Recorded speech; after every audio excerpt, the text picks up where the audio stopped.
कि सिर्फ 1400 साल के अरसे में पूरी दुनिया के कोने कोने में मुसलमान पाया जाता है। ला इलाहा इल्लल्लाह के झंडे गड़े हुए हैं। हालांकि पहले दिन से ही आपको हमें मिटाने की कोशिश की गई। घेर लो, मार लो, पकड़ लो, मगर तूफान तो आते गए, मगर इस्लाम का कारवां बढ़ता गया। हालात आपके मुवाफिक कभी भी नहीं हुए थे। मक्के के हालात भी आपके मुवाफिक नहीं थे। मक्के में भी आपको लोग मिटाना चाहते थे, मदीने में भी हालात अच्छे नहीं थे, वहां भी आपको लोग मिटाना चाहते थे।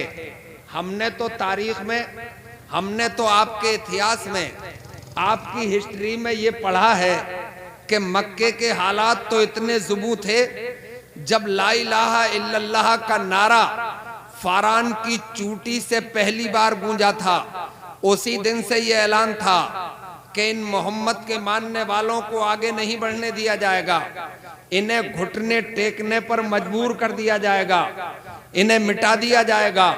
आम ऐलान किया गया कि जो कुरान पढ़ता हुआ मिले उसे मारो, जो नमाज पढ़ता हुआ मिले उसके ऊपर भी जुल्म ताद्दी के पहाड़ तोड़ दो, जो कलमा पढ़ता हुआ मिले उस पर कोड़े बरसाओ, आग के अंगारों पर लिटाओ और उसकी चर्बी पिघलाओ। मगर हजरात, ये तुम्हारा इतिहास है, ये तुम्हारी हिस्ट्री है कि इतने जुल्मों के बावजूद भी, इतनी मुसीबतों के बावजूद भी क्या उन्होंने दामने मुस्तफा छोड़ दिया था? क्या मैदान छोड़ के भाग गए थे? आज तो ये बहाने हैं कि हालात अच्छे नहीं हैं। हालात तो जब भी अच्छे नहीं थे, जब कोड़े बरसाए जा रहे थे, आग के अंगारों पे लिटाया जा रहा था। मैंने तो ये पढ़ा है कि वो कोड़ों की बारिश तेज करते चले जाते थे और मुस्तफा के दीवाने इल्लल्लाह के नारों की आवाज बुलंद करते चले जाते थे।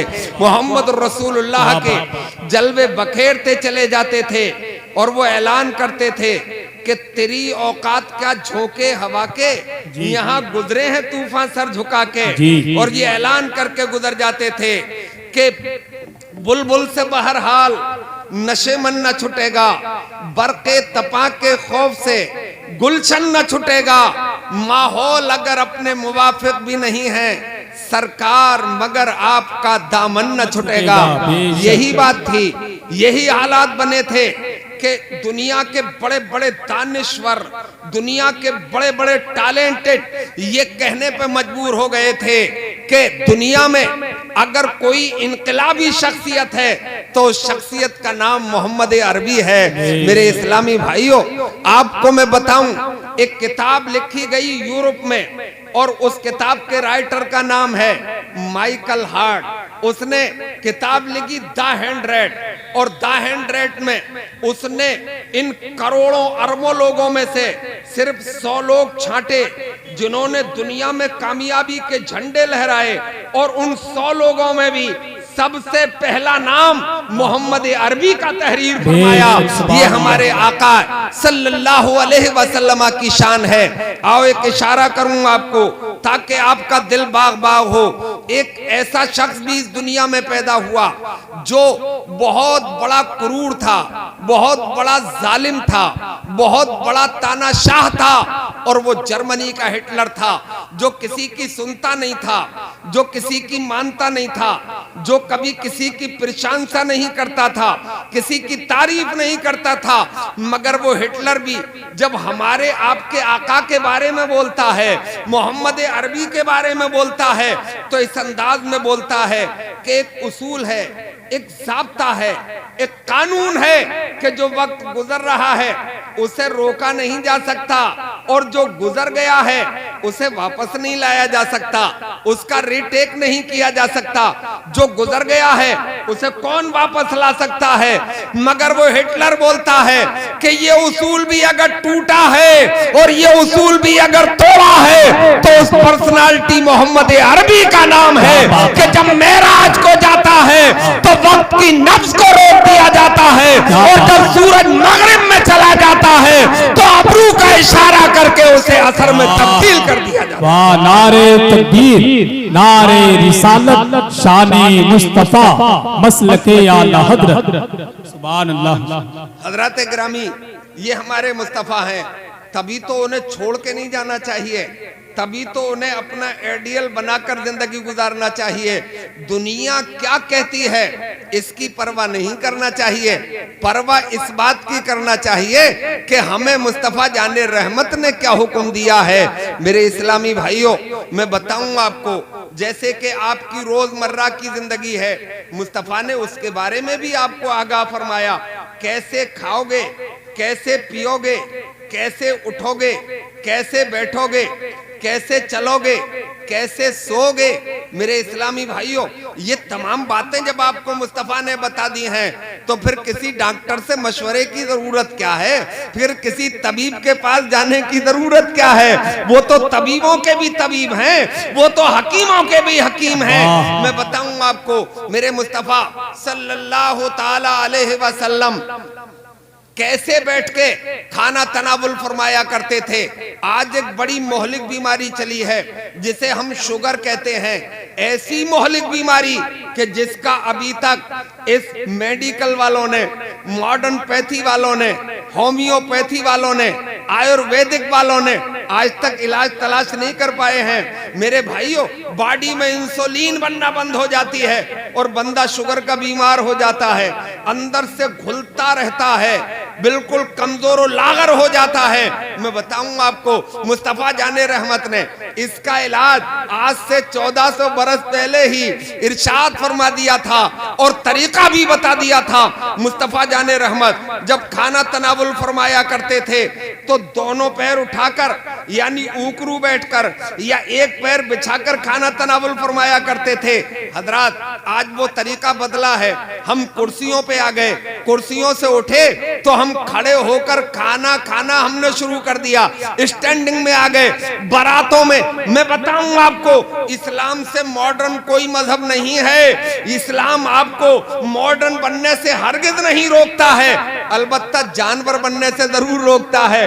मॉडर्न बनिए, दुनिया की आंखों से आंखें मिला के जिंदगी गुजारिए, मगर जानवर में बिल्कुल मत बनिए। मैंने एक MBBS डॉक्टर MD से पूछा कि ये खड़े खाओ के खाने का जो रिवाज है, इससे कोई आपके मेडिकल में, आपकी पैथी में फायदा होता है? तो वो डॉक्टर साहब मुझसे बोले कि मौलाना मुझे शुगर हो गई। मैंने कहा मैं पूछ कुछ रहा हूँ, आप जवाब कुछ दे रहे हैं। बोले मौलाना ये आपकी बात का जवाब है। बोले मुझे जैसे मिल जाता था मैं खा लेता था, चलते फिरते खा लेता था, उठते बैठते खा लेता था, कभी कुर्सी पर बैठ के, कभी चलते फिरते खाया। एक दिन रात को पिंडलियों में दर्द हुआ और कई बार रात को पेशाब के लिए उठना पड़ा। सुबह को मैंने जब जांच कराई तो ये जालिम बीमारी सामने आई जिसे डायबिटीज कहते हैं, जिसे शुगर कहते हैं। कलेजा थक से हो गया कि हाय रे अब क्या होगा। हमारी पैथी में तो इसका इलाज है नहीं, मगर अल्लाह तबारक व तआला ने अपने हबीब अलैहिस्सलातु वस्सलाम के सदके में मेरे जहन में एक बात डाल दी कि मैं ये तहकीक करूं कि मुस्तफा जाने रहमत सल्लल्लाहु अलैहि वसल्लम के खाने पीने का तरीका क्या था। मैंने कुतुबीनी की और अपने उलमा से राब्ता किया कि सरकार कैसे बैठ के खाना तनावुल फरमाया करते थे। उलमा ने बताया, किताबों में मिल गया। उसी दिन से मैंने उसी तरस पर खाना शुरू कर दिया। बोले मैं कसम खा के कह रहा हूँ, कसम परवरदिगार की, इस पर 6 महीने मैंने अमल किया है। और मैंने जब 6 महीने के बाद शुगर की जांच कराई तो मेरी शुगर बगैर किसी दवा के मेंटेन हो गई थी।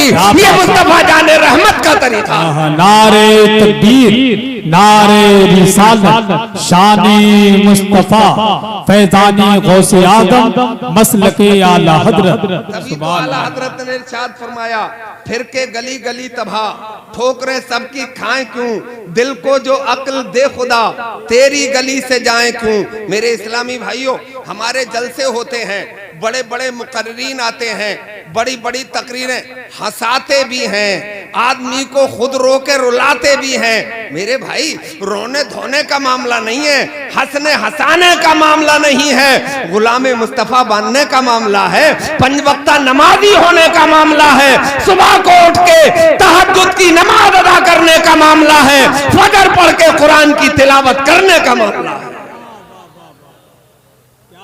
मेरे इस्लामी भाइयों, ये मेरे मुस्तफा अलैहिस्सलातु वस्सलाम का तरीका कोई डॉक्टर उसे छू भी नहीं सकता है और उसका कोई तोड़ भी नहीं है। हजरत आयशा सिद्दीका रदी अल्लाह ताला अन्हा इरशाद फरमाती हैं कि मैंने कभी भी नहीं देखा कि सरकार अलैहिस्सलातु वस्सलाम ने कभी बारीक आटे की रोटी तनावुल फरमाई हो, बल्कि मोटा आटा हुआ करता था और वो भी जौ का आटा होता था।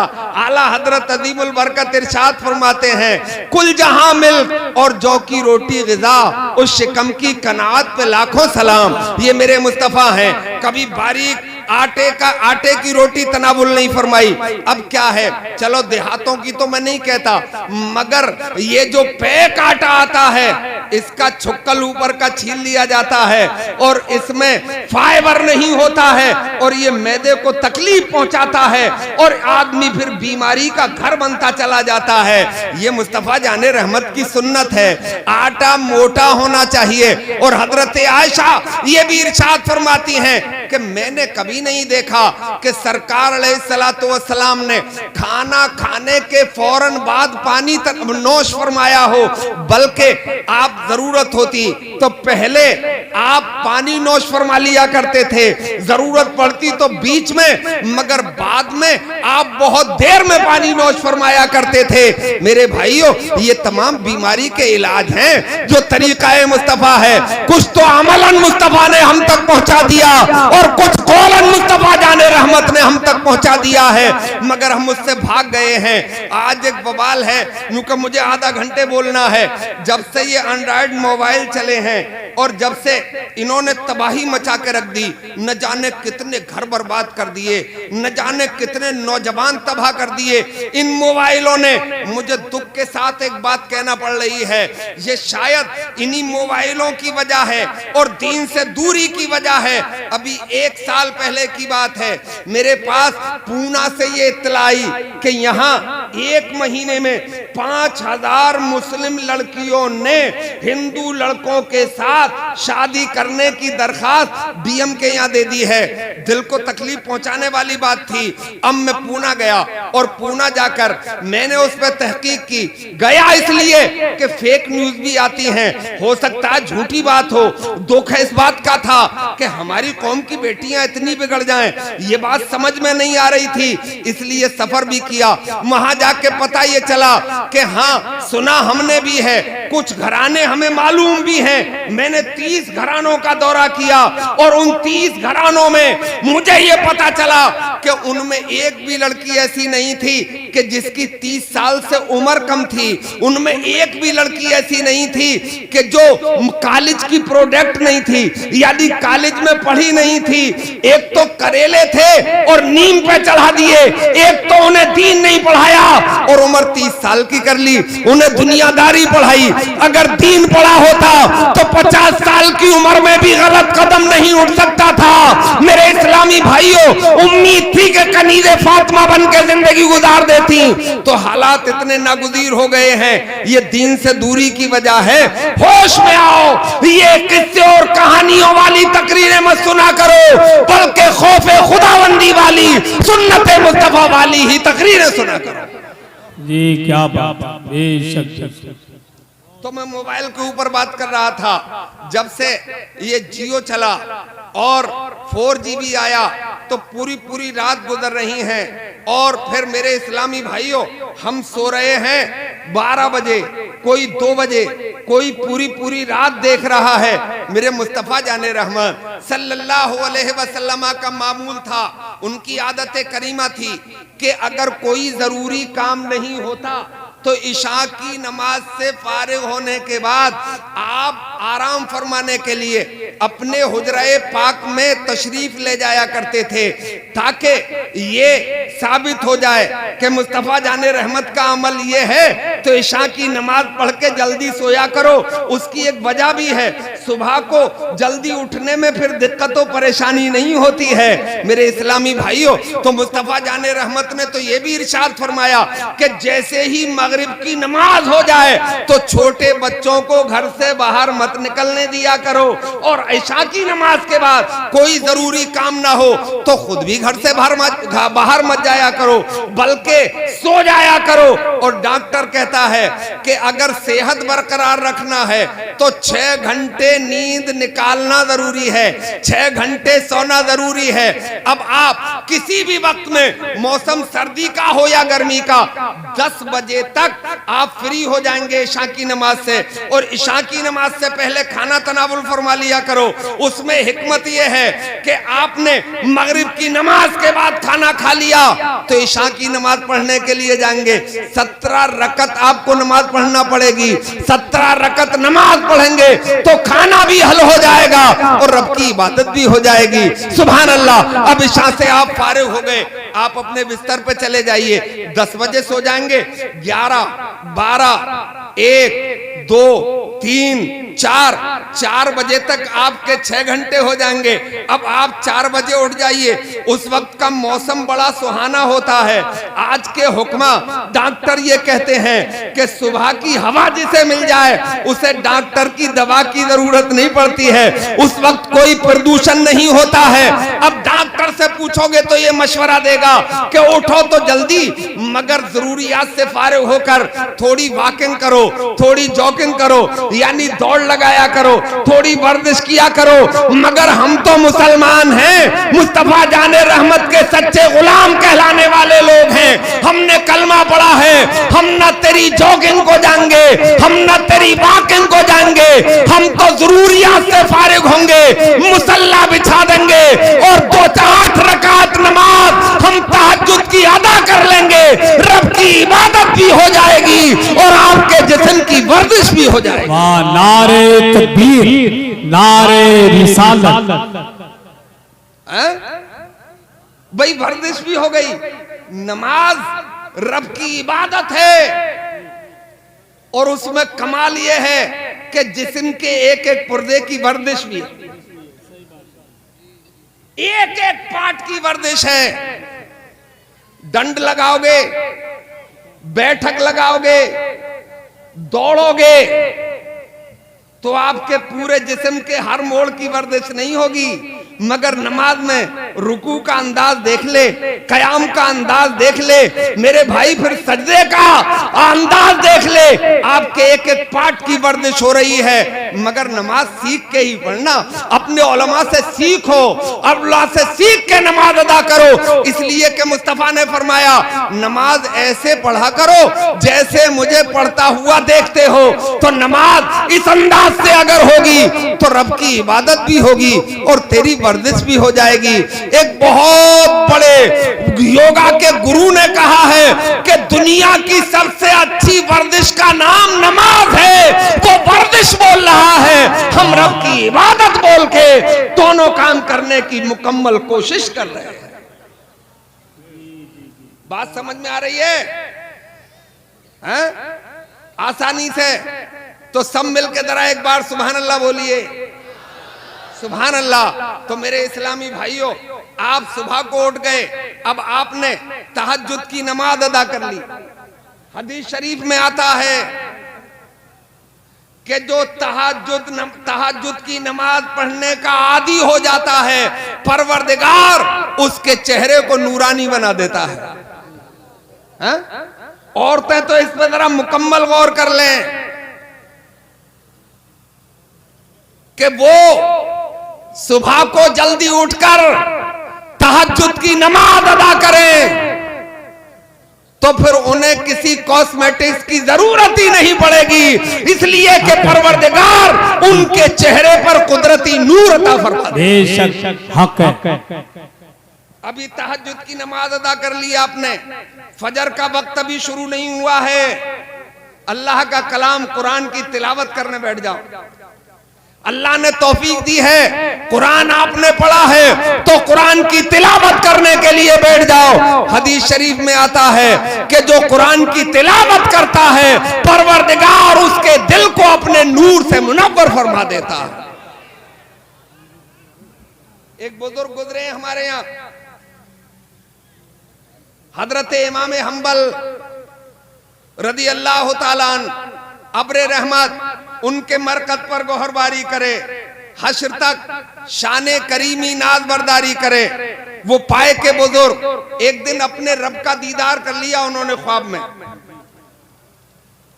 परवरदिगार ने करम फरमाया कि उन्हें अपना दीदार करा दिया, गदगद हो गए। क्योंकि मोमिन के लिए इससे बड़ा कोई एजाज और नेमत हो ही नहीं सकती है। हदीस शरीफ में आया है कि जन्नत में जो परवरदिगार अपने बंदों को सबसे बड़ी नेमत अता फरमाएगा वो नेमत अपना दीदार होगी। सुभान अल्लाह, दीदार हो गया। अर्ज की परवरदिगार मुझे ऐसा कोई अमल तालीम फरमा दे कि मैं तेरा बार बार दीदार करता रहूं। निदाई हम्बल तुम मेरे कलाम कुरान की तिलावत करते रहना, मैं तुम्हें अपना दीदार कराता रहूंगा। सुभान अल्लाह। तो कुरान करीम की तिलावत हो जाए और सुबह को उठ के फिर कुरान की तिलावत के बाद में फजर की नमाज भी अदा हो जाए। मेरे इस्लामी भाइयों, ऐसी जिंदगी बनाओ, जलसे में आओ तो जलसे से दीन सीख कर उस पर अमल करने की भी कोशिश किया करो। मुझे हुक्म मिला, वहां में आया तब भी मुझसे कहा गया। अब मेरे हजरत मौलाना बिलाल साहब ने हुक्म दिया कि चंद अशआर आपको तरज में पढ़ना है, मगर यहाँ बड़े बड़े गुलूकार बैठे हैं, इनके सामने कुछ पढ़ना थोड़ा हिम्मत का काम है, मगर हजरत का हुक्म है तो थोड़ी हिम्मत जुटाता हूँ और चंद अशार, बहुत पहले वो पढ़ी थी मैंने नात, अब मुझे कुछ अशार उसके याद हैं, वो मैं आपको सुनाता हूँ। आप सुभान अल्लाह बोले तो मैं शुरू करूंगा। सुभान अल्लाह। तेरा नबी जी करेंगे बेड़ा पार, तू मैला मन काहे को करे। अल्लाह अल्लाह सुभान अल्लाह। तेरा नबी जी करेंगे बेड़ा पार, तू मैला मन काहे को करे। क्या बात। वो तो दुखियों से करते हैं प्यार, तू मैला मन काहे को करे। सुभान अल्लाह सुभान अल्लाह। अब बन मुलादा फरमाए जी। अताओ उनका हो जा नारे तकबीर नारे रिसालत फैज़ानी गौसे आदम मसलके आला हजरत शहनशाहे तरन्नुम भाई ख्वाजा गुलाम सरबर उड़ीसा, शहनशाहे तरन्नुम ख्वाजा गुलाम सरबर उड़ीसा। नारे तकबीर नारे रिसालत। एक और तरन्नुम के शहंशाह कहे जाने वाले उड़ीसा से आए हुए हमारे मेहमान, वो भी डाइस पर जलवागर हो गए। सुभान अल्लाह। अच्छा, उड़ीसा में ना तो मनकबत का एक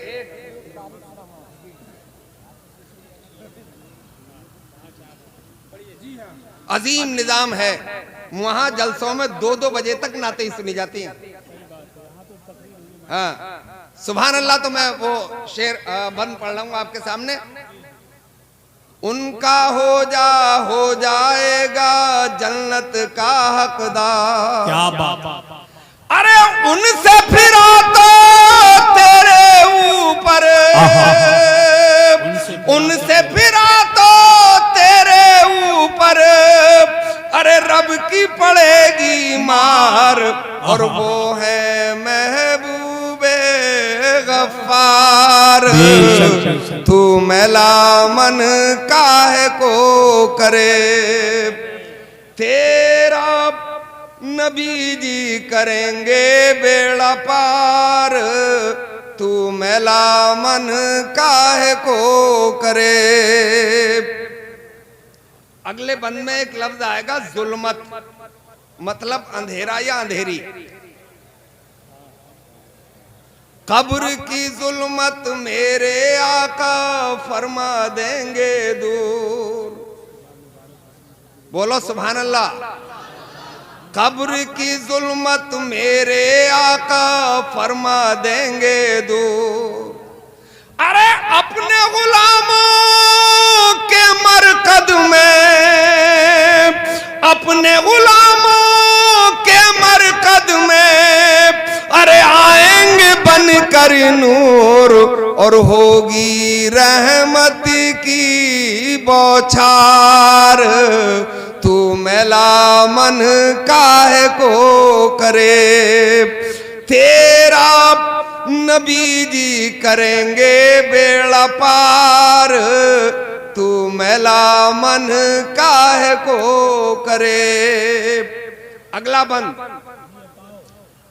इसमें एक लफ्ज आएगा तिश्ना लबी, मतलब प्यास। साकिए कौसर हाथ से अपने भर भर देंगे जाम। मजा आ जाएगा यार। हा? क्या बात। दो काम होंगे, प्यास का भी काम हो जाएगा और मुस्तफा जाने रहमत का दीदार होगा तो कलेजा भी ठंडा हो जाएगा। मुलादा फरमाए, साकिए कौसर हाथ से अपने भर भर देंगे जान। हाय हाय हाय। अरे तिश्ना लबी में, अरे तिश्ना लबी में झूम झूम कर, अरे पिएंगे जाम गुलाम और उनका खूब करेंगे दीदार। तू मैला मन काहे को करे। और फिर पुलसिरात से गुजरने का मंजर। अच्छा, आज कुछ सूने सूने से लग रहे हो आप, आज कुछ भोले भोले से लग रहे हो।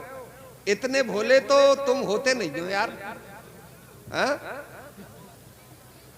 पुलसिरात पर मिल जाएंगे महबूबे रहमान। सुभान अल्लाह सुभान अल्लाह। पुलसिरात पर मिल जाएंगे महबूबे रहमान।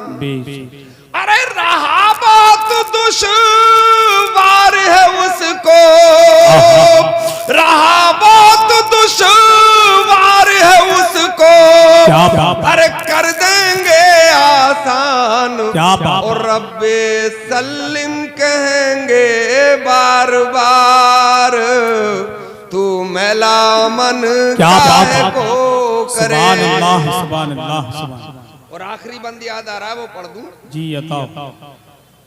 चल बंदे तू उनके दर पर वहीं बचेगी लाज। चल बंदी तू उनके दर पर वहीं बचेगी लाज।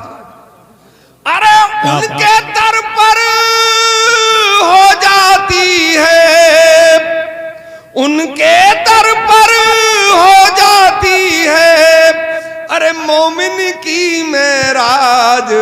उनका दर है खुदा का दरबार। तू मैला मन काहे को करे। अल्लाह ताला आपको सलामत रखे। एक अरसाए दराज से आपकी अजीम कॉन्फ्रेंस हो रही है और रंग भी है, और इन कॉन्फ्रेंसों जलसों से फायदा भी बहुत ज्यादा न सही कम है मगर है। आज जब पूरी दुनिया का जायजा आप लेंगे तो पूरी दुनिया में सबसे ज्यादा कम शराबी मुसलमान हैं, सबसे कम ज्वारी मुसलमान हैं, सबसे कम बलात्कारी भी मुसलमान ही है।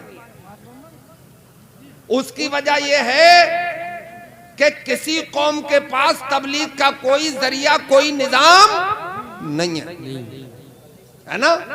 जी जी जी। दुनिया में सबसे ज्यादा शराब पीने वाली कौम ईसाई है, दूसरे नंबर पर यहूदी हैं, तीसरे नंबर पर ये अपने हिंदुस्तानी गैर मुस्लिम हैं। मुसलमानों की तादाद और उसकी वजह यह है कि कम से कम जलसा हो या ना हो, एक साल में हो, मगर जुमे के दिन इमाम का खुतबा तो होता है।